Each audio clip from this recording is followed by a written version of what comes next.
नमस्कार दोस्तों, आज हम पढ़ेंगे फ्यूचर इंडेफिनिट टेंस, जिसे हम सिंपल फ्यूचर भी कहते हैं।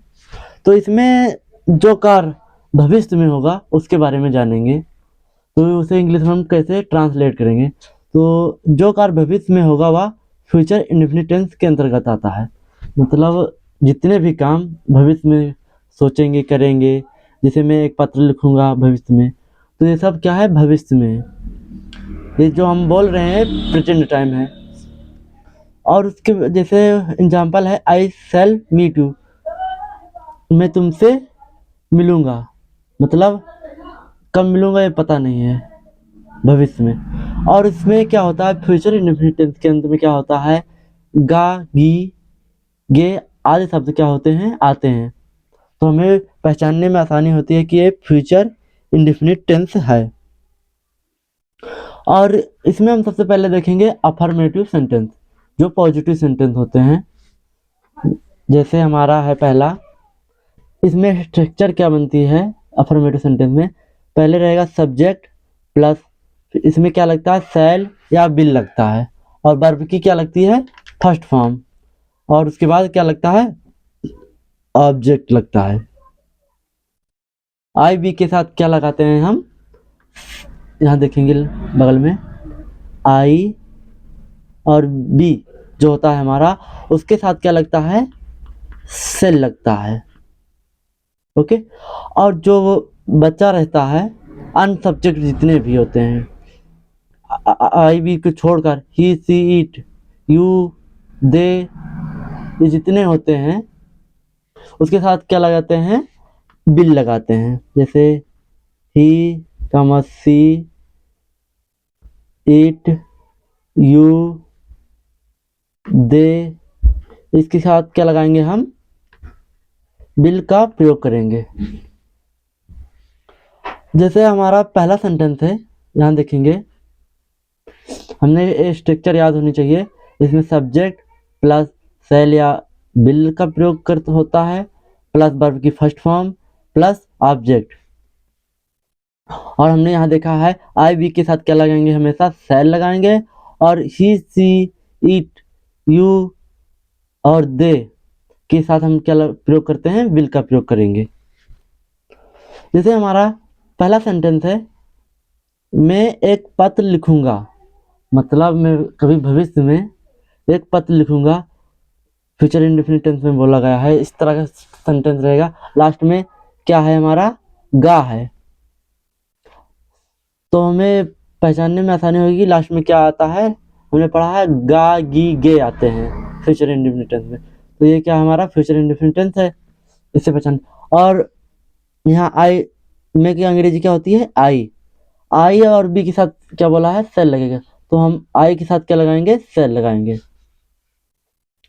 अभी ये हम होता तो यहाँ बी लिखते, बी के साथ सेल लगता, तो आई सेल। और क्या अब इसमें देखेंगे, अब इसमें क्या है, वर्ब की फर्स्ट फॉर्म लगाना है।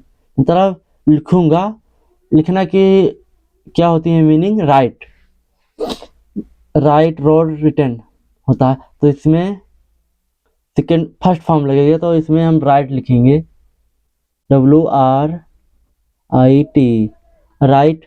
मतलब प्लस ऑब्जेक्ट, ऑब्जेक्ट क्या बचा हमारा, एक पत्र, तो यहाँ लिख लेंगे ए लेटर, और पूर्णविराम लगा लेंगे। हमारा पूरा सेंटेंस क्या बना, आई सेल राइट ए लेटर, मैं एक पत्र लिखूंगा। उसके बाद हमारा दूसरा सेंटेंस है, वह अपना काम करेगी। मतलब कोई स्त्री है, भविष्य में क्या करेगी, अपना काम जो है होगा वो करेगी। तो इसका सेंटेंस किस प्रकार से बनेगा, वह की मीनिंग क्या होती है, ही। और यहाँ हमने देखा ही सी इट और यू दे के साथ क्या लगाएंगे, बिल का प्रयोग करेंगे। तो ही बिल मतलब काम करेगी, ओह करेगी मतलब डू, फर्स्ट फॉर्म लगाना है, वर्ब की क्या लगाना है, फर्स्ट फॉर्म, करेगी। डू मीन करना होता है, यहाँ करेगी है, तो ये फ्यूचर में बोला गया है, तो यहाँ लिखेंगे डू और हम क्या लगाएंगे, अपना काम। तो स्त्री है, स्त्री के लिए क्या लगाएंगे, हर वर्क मीन काम होता है। सेंटेंस पूरा क्या बना, he will do her work, वह अपना काम करेगी। इसी प्रकार से हमारा एक और तीसरा सेंटेंस है। तीसरा सेंटेंस क्या है, तुम बहुत तेज दौड़ोगे। मतलब कोई कह रहा है आपसे तुम बहुत तेज दौड़ोगे, तो इसकी सेंटेंस कैसे बनेगा, तुम की मीनिंग क्या होती है, यू। हमने पढ़ा है ही सी इट यू और दे के साथ क्या लगाएंगे, विल, तो यहाँ लिखेंगे यू विल। और हमें क्या लगाना है अब, वर्ब की फर्स्ट फॉर्म। तो दौड़ना की क्या होती है, रन, तो यहाँ रन कर लेंगे, आर यू एन। ये फिर अब क्या बचा हमारा, ऑब्जेक्ट बहुत तेज, तो बहुत तेज को हम क्या लिखेंगे, वेरी फास्ट। और पूर्ण विराम लगा लेंगे। पूरा सेंटेंस क्या बना, you will run very fast, तुम बहुत तेज दौड़ोगे। इसके बाद हमारा आ जाता है नेगेटिव सेंटेंस। नेगेटिव सेंटेंस में क्या होता है, इसमें किसी काम को नहीं करेंगे भविष्य में, ऐसा बोला जाएगा। तो इसमें स्ट्रक्चर क्या है, सब्जेक्ट प्लस शैल या विल प्लस नॉट। इसमें क्या बढ़ जाता है, शैल और विल के बाद क्या लगाना रहता है, नॉट, और सारा काम वही रहेगा। वर्ब की फर्स्ट फॉर्म भी रहेगी और ऑब्जेक्ट भी रहेगा। तो इसमें क्या है, वह कठिन परिश्रम नहीं करेगा। सेंटेंस है हमारा क्या पहला, वह कठिन परिश्रम नहीं करेगा। तो इसको कैसे बनेगा, वह की मीनिंग क्या होती है, ही, और इसके साथ क्या लगाएंगे, ही सीट बोले हैं, उसके साथ लगता है विल, ही विल। और हम स्ट्रक्चर में देख ले रहे हैं, और शैल या विल के बाद क्या लगाना है, नॉट, तो ही विल नॉट, और वर्ब की फर्स्ट फॉर्म लगाना है, करेगा मतलब डू, मतलब नहीं करेगा, तो he will not hard work, work hard करेंगे इसमें, कठिन परिश्रम, वर्क हार्ड, मतलब वो भविष्य में, ओह सॉरी, वह कठिन परिश्रम नहीं करेगा, तो he will not work hard. और इसके बाद हमारा है दूसरा सेंटेंस, हम कमरे में नहीं सोएंगे। हम कमरे में क्या नहीं सोएंगे, तो इसकी मीनिंग क्या होती है, वी शैल, और हमने पढ़ा है भी आई बी के साथ क्या लगाना रहता है, हमेशा शैल का प्रयोग होगा। तो यहाँ लिखेंगे वी शैल, और नॉट नहीं है। अब वर्ब सोना की क्या होती है, स्लीप, स्लीप मतलब कमरे में, इन द रूम, ऑब्जेक्ट क्या है, कमरे में, इन द रूम। उसके बाद हमारा तीसरा सेंटेंस है, वे अपने भाइयों को नहीं पीटेंगे। तो यहाँ हम देखेंगे वे क्या कहते हैं, मीनिंग होती है दे, दे। अब ये इसके साथ क्या लगेगा, विल लगेगा, दे विल नॉट, और वर्ब की फर्स्ट फॉर्म लगेगा, जो वर्ब हमारी क्या है, पीटना, तो पीटने क्या बोलेंगे, वीट, BEAT, अपने भाइयों को, मतलब देयर ब्रदर्स, THEIRBROTHERS,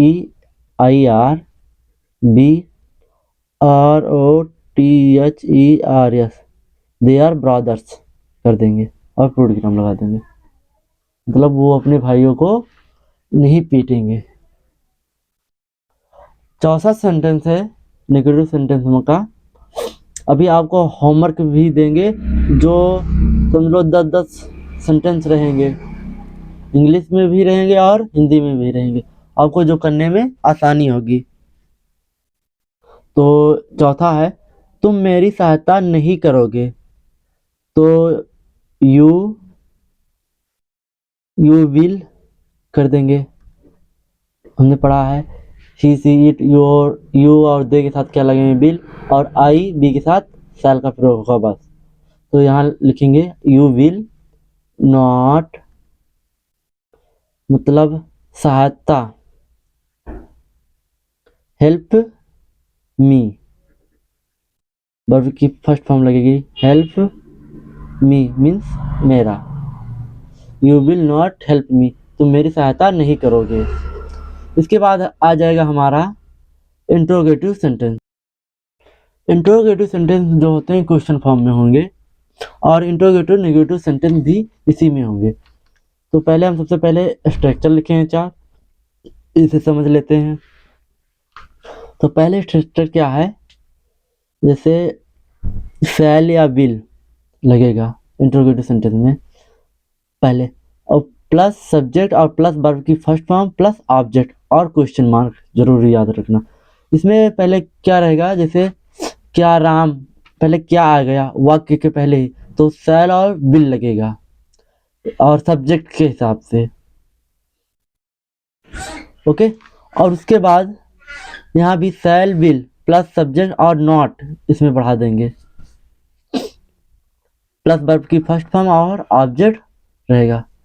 फिर उसके बाद जैसे WH शब्द रहते हैं, जैसे तुम कहाँ रहोगे, बीच में आ गया कहाँ, क्यों, कब, तो उसकी अंग्रेजी क्या लिखी जाती है, पहले शैल विल से।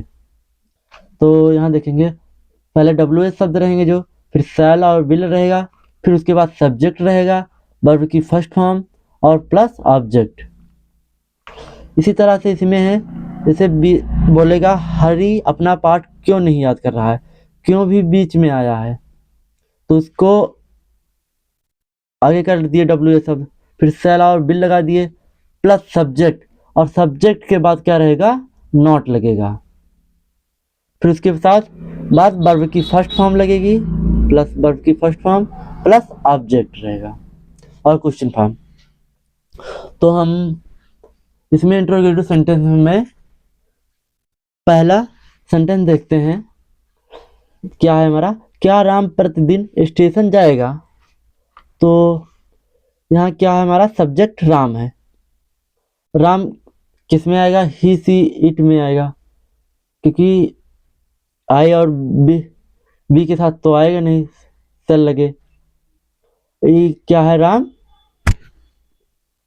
एक क्वेश्चन में, तो यहाँ क्या करेंगे, यहाँ लगेगा हमारा विल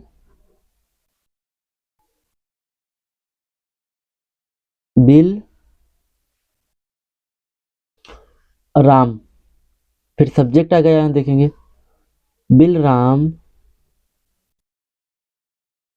और उसके बाद क्या लगाना है, वर्ब की फर्स्ट फॉर्म, स्टेशन जाएगा, तो यहाँ जाना क्या होती है, गो, कहाँ, station, go to the station लिखेंगे। जाने के साथ क्या लगाते हैं, टू का प्रयोग होता है, गो टू द स्टेशन, मतलब प्रतिदिन, हमारा क्या है ऑब्जेक्ट, तो डेली, प्रतिदिन की मीनिंग क्या होती है, डेली, और क्वेश्चन फॉर्म लगाना नहीं भूलेंगे। ओके, फिर इसी प्रकार से आ जाता है हमारा दूसरा सेंटेंस, तुम कहाँ रहोगे, मतलब तुमसे पूछा जाएगा तुम कहाँ रहोगे भविष्य में, तो तुम उसे इंग्लिश में किस प्रकार से पूछ सकते हो क्वेश्चन। तो कहाँ की मीनिंग होती है, वेयर,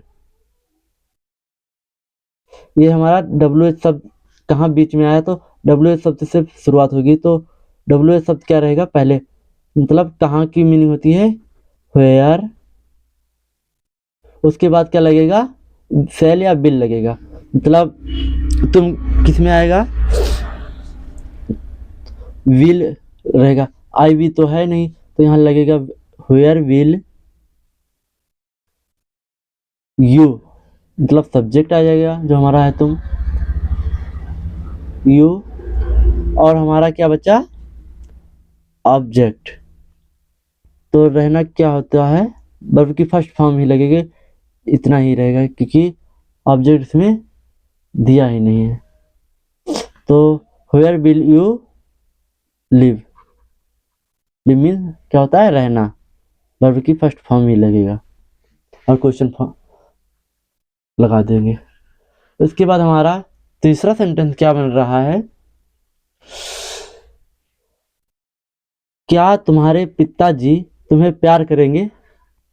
ये भी एक प्रकार का सेंटेंस है, आप इससे जल्दी जल्दी सॉल्व भी कर सकते हैं। हमसे पहले भी हमने सारे स्ट्रक्चर आपको बता दिया है, और आपको मीनिंग सबसे ज़्यादा याद होनी चाहिए, ना कि मीनिंग नहीं याद रहेगी ना, आप किसी भी सेंटेंस को आते हुए भी नहीं कर पाएंगे।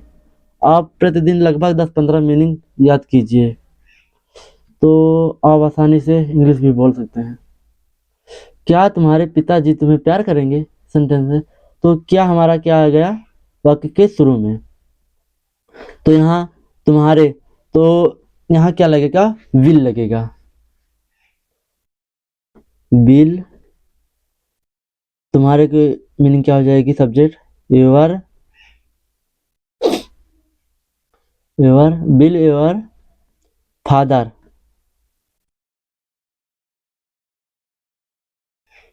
और अब तुम्हें प्यार करेंगे, तो इसको लिखेंगे इस प्रकार से, वर्ब की फर्स्ट फॉर्म लगेगा लव,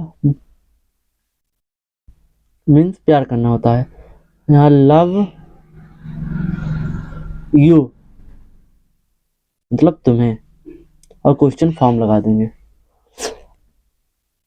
क्या बना हमारा sentence, will your father love you, क्या तुम्हारे पिताजी तुम्हें प्यार करेंगे, आसानी से बन गया। आपको स्ट्रक्चर याद रहेगा ना, तो आसानी से आप किसी भी वाक्य का बना सकते हैं। जैसे चौथा वाक्य आपके लिए होमवर्क है, जैसे वह क्या करेगा, वह क्या करेगा, अब इसे हम आप लोगों के लिए होमवर्क दे रहे हैं, आप हमें कमेंट बॉक्स में इसका आंसर बताना। इसके बाद हमारा लास्टवा है, लास्ट क्या है, पांचवा, हरी अपना पाठ क्यों नहीं याद करेगा, मतलब हरी या राम या सामू कोई भी है आपका क्लासमेट, अपना पाठ क्यों नहीं याद करेगा भाई, तो इसको इंग्लिश में ट्रांसलेशन करके कैसे बोलेंगे देखिए। तो क्यों क्या है हमारा यहाँ वाक्य के बीच में है, तो यहाँ लिखेंगे क्यों की मीनिंग क्या होती है, व्हाई, व्हाई, और हरी है मतलब इसके साथ क्या लगेगा, विल लगेगा, नेम है, व्हाई विल हरी, WH शब्द और सेल या बिल का प्रयोग करें, फिर उसके बाद हमने सब्जेक्ट लगा दिया, हमने स्ट्रक्चर बनाई, आप स्ट्रक्चर जाकर देख सकते हैं यहाँ, जैसे WH शब्द फिर सेल या बिल का प्रयोग किया हमने, फिर उसके बाद सब्जेक्ट लगा दिया, और उसके बाद हमने क्या लगाना है, नॉट, फिर वर्ब की फर्स्ट फॉर्म जो बजेगा ऑब्जेक्ट में लिख देंगे। तो यहाँ क्या हुआ हमारा, व्हाई विल हरी नॉट, मतलब याद करना क्या बोलते हैं इंग्लिश में, लर्न, LEARN, लर्न मतलब अपना पाठ, ऑब्जेक्ट बचा इतना, तो लिख देंगे हिज लेसन, और क्वेश्चन फॉर्म लगाएं। हमारा सेंटेंस पूरा क्या बना, why will Hari not learn his lesson, Hari अपना पाठ क्यों नहीं याद करेगा। यदि आप हमें इसके बाद जितना सेंटेंस हमने कराया आप इसे एक बार खुद से कर लेना, और मैं आपको एक्सरसाइज भी दे रहा हूँ करने के लिए, जो आपको बहुत ही इम्पोर्टेंट एक्सरसाइज है, 10-10 क्वेश्चन होंगे ज़्यादा से ज़्यादा। एक्सरसाइज क्या है हमारी, ट्रांसलेट करना है इंग्लिश से हिंदी में, जैसे we shall go to Delhi tomorrow, इस तरह का सेंटेंस आपको हिंदी में ट्रांसलेट करना है, और यहाँ हिंदी में दिया गया है, इसे इंग्लिश में ट्रांसलेशन करना है, और उसकी जो कठिन है उसे यहाँ मीनिंग भी दी गई है, आप इन मीनिंगों को भी याद कर सकते हैं। जैसे मैं कल मेरठ जाऊँगा, आप इसे लिखना और रफ कॉपी में ज़्यादा से ज़्यादा आपको जो स्ट्रक्चर बताया सारा है उसी स्ट्रक्चर पर आधारित ये क्वेश्चन है और कहीं से बाहर नहीं पूछा गया है। आप इसका चाहें तो स्क्रीनशॉट सारे के ले लेना। आप इसे चाहें तो अपनी फेयर भी बना सकते हैं अपने भविष्य के लिए। फिर मिलते हैं एक नए वीडियो के साथ। जय हिंद, जय भारत।